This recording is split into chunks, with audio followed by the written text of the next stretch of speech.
Yan. Ang dami.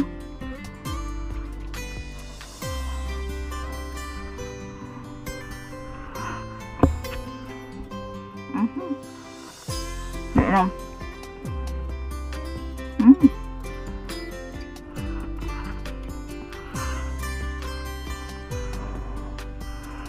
Wala.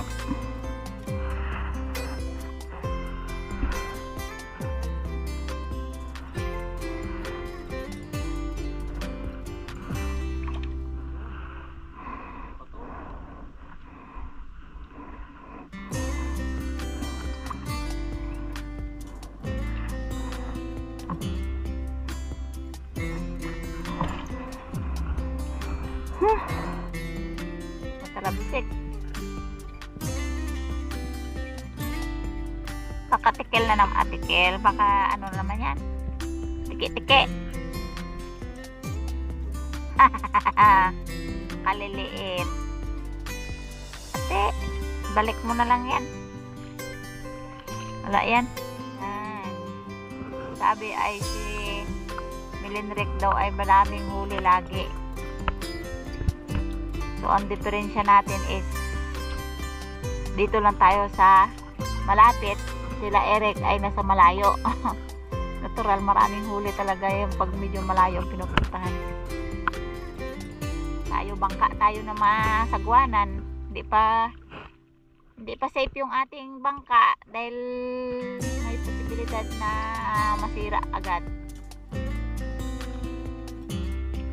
Kasi nga, daming tubig. Dahil yung sagwana namin na bangka ay marupok na, kaya hindi kami pwedeng magpunta sa malayo.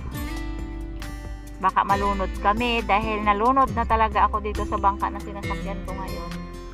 Sa gitna pa ng ng laot. So, ang iba doon, sa malayo ang iba. Pati si Milinric din, doon din yan. Sa tagal-tagal ng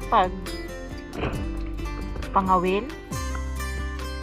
Tigaran mo ba si kung huli?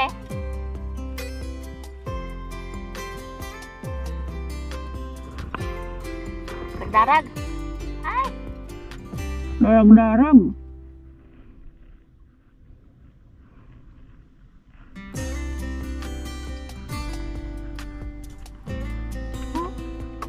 Nakangaliit lang to. Aha, hindi kaliit man. Ay, aray!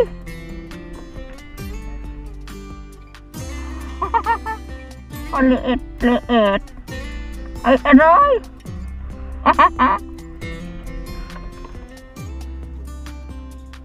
Ay, naku po. Lapo-lapo.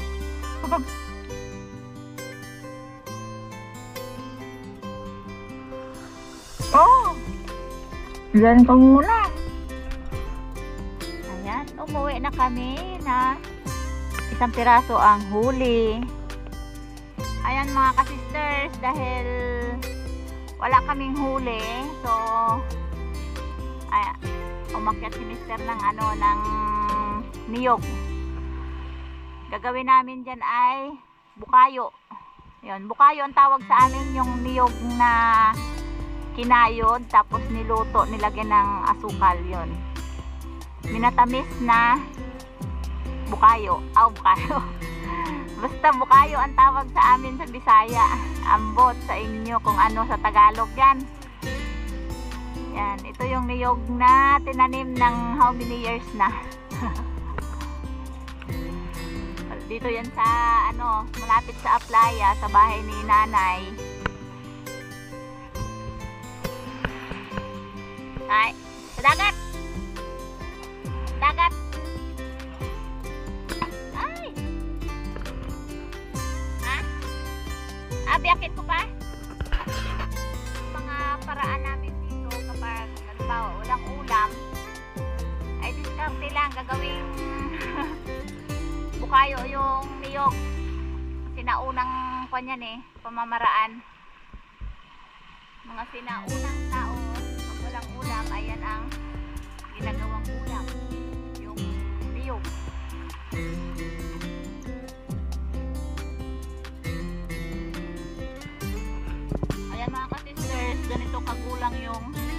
gagawin naming bukayo. Yan. Siya lang medyo magulang siya. So, ayan. Nakakuha kami ng 5 piraso.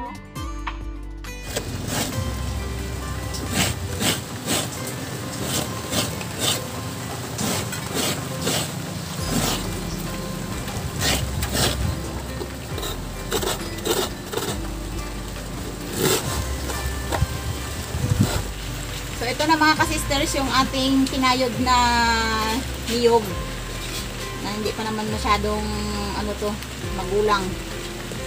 Ito natin gawing bukayo. Yan. Hindi ko na tinakal, estimate lang. Ang iba kasi nito ay tinatakal nila para ma-fix talaga yung pagluto. Ito akin ay estimate lang. Bale, ang gagawin ko dito sa niyog ay yan, sangagin ko muna siya hanggang sa medyo maluto yung ito na yan, niyog. Yan.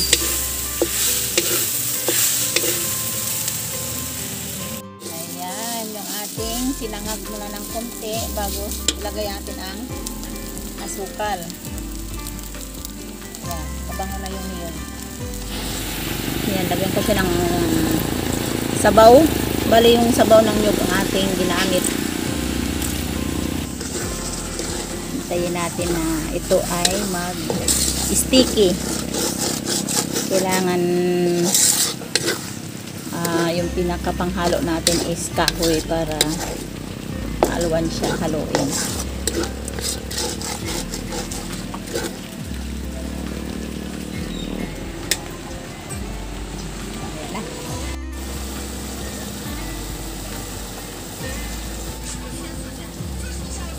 So ayan mga kasisters, luto na yung ating bukayo.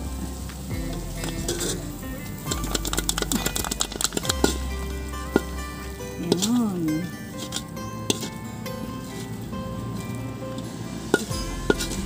Panandali ang ulam.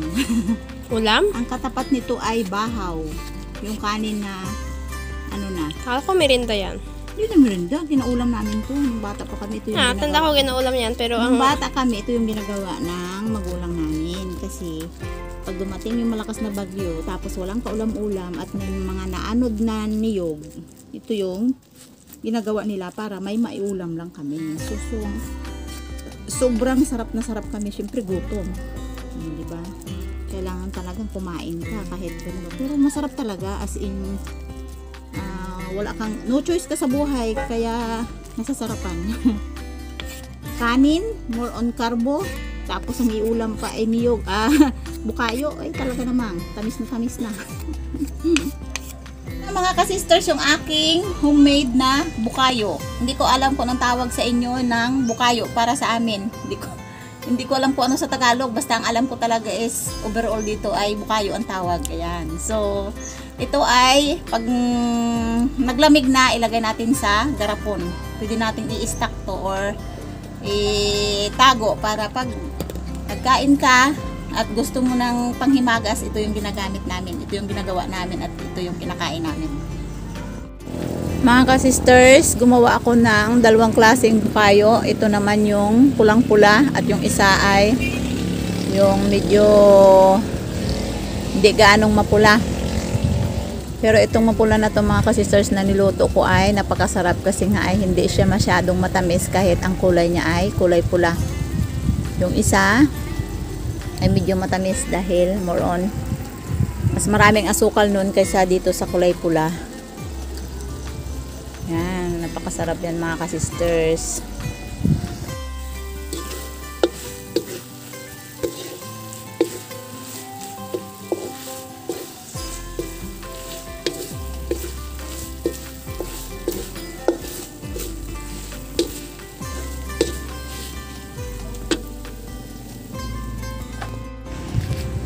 Ayan na po mga ka-sisters, yung natapos kong ginawa na bukayo. Ito yung pangalawang ginawa ko, yung may kulay pula.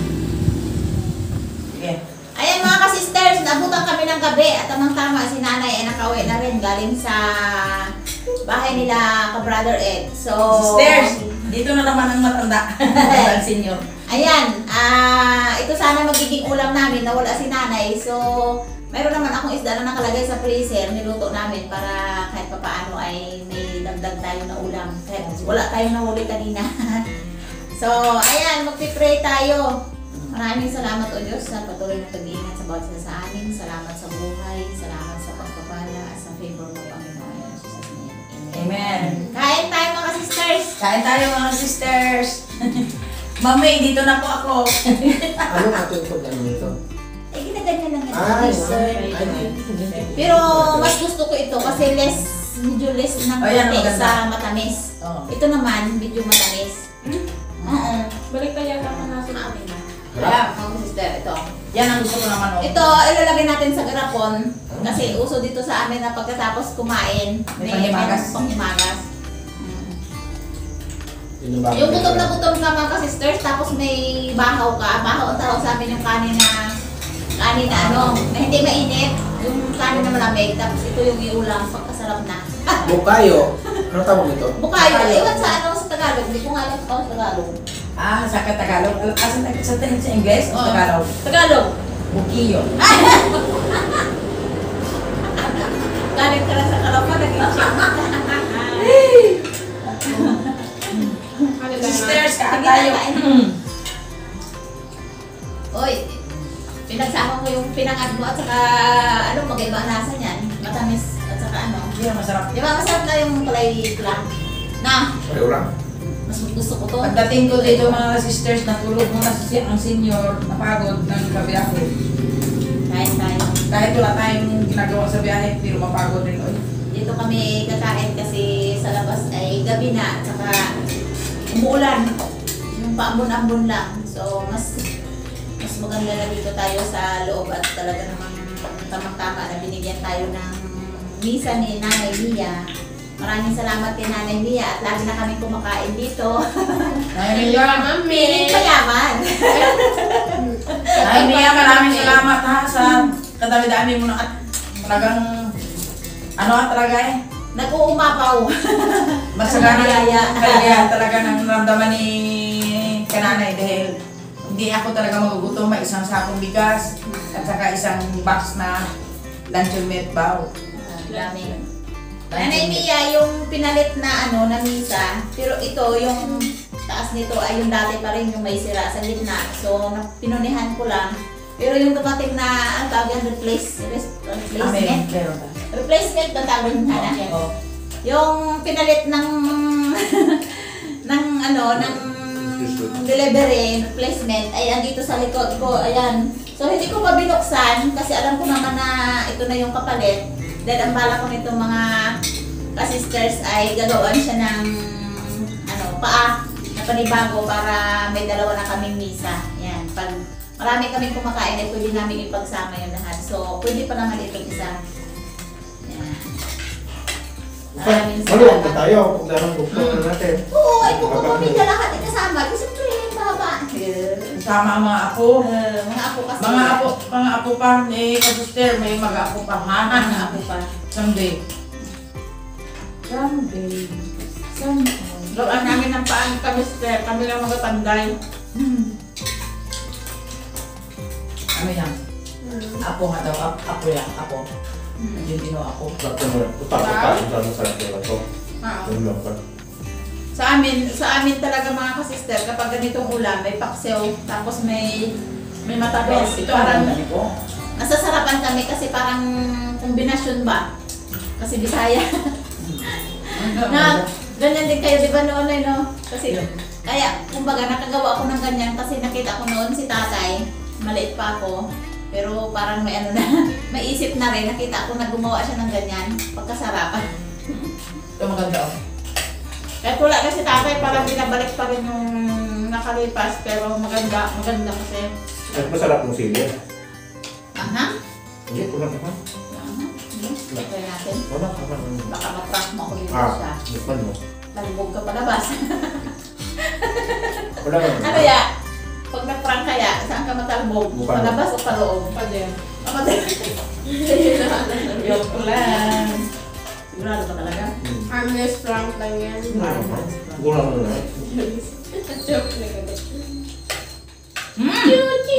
Ang hangane! Ay, Dulo pa lang eh. Bakit yung akin ba? Lingod, siguro ko, lingod. Lingkod ka yung ginawa mo. Gulang to. Ay, Huwag mo lang. dahil. Huwag mo lang i-try. Kain mo na ako to. Manghang. Abaw. Ha? Gusto ko lang ito. Bakit yung akin yung anghang? pero kaya ka. Hay. Gulang to. Gulang to. Aha. Ano yun? Magpaanghang ka, mister. Tag-ulan ngayon. Ato gulang to. Bakit ka lang mga paa? Ito ang maganda. Kasi umiinit ang katawan. Malamig ba sa labas ng baga-ulan? Tama lang ang ko. Ay, napakasarap ito. Oo, yung kulay pulang. Tingnan mo si Lula mo. Alam niya na ito masarap. Kaya ang sarap. Ano Galang nga nga. pinili ko? Di ba less sa ano, maderno sa tamis? Ito wala ganyan ang chokayo. Pero namin Yan ang tawag niya sa amin nung una ay pakumbo. Ito ay bukayo. Ano ba ba? Pakumbo yung dry. Yung dali ang pagkaluto? Pakumbo sa amin. Hindi ko alam yun. Ayaw lang lasa. Niyot saka sopal. Puro asukal lang. Wala akong nilagay na kulay. Puro asukal yan. Ginawa ko lang para nasa kulay dun sa medyo pula. Sinunog yung asukal. Tama. Ito lang yung sulog. Mm-hmm. Pero may hope ka. Parang nabusog ako habang kasi nagaluto ng bukayo, nagpapakain ako. Yung malalaki baga kabinaya na pagkayo natin. Pagkasarap. Malambot ba siya? Parang nilaga ko muna sa tubig. Nakakakuha ng bukayo. Ang mga buko. Doon, masukuhan natin. Si Jim may buko man. Saan ko? Ay, dun sa kabila yun. Sa baba to, sa may bahay mo.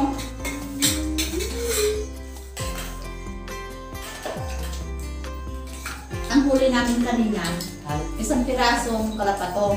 Saan pa namin sa bahay mo, Mader, nakita kong may buko. Sabi ko sa kanya, akyatin na lang at yun ang gawin natin, ano, ng pang-ulam minsan kasi pwede natin i-stock yan.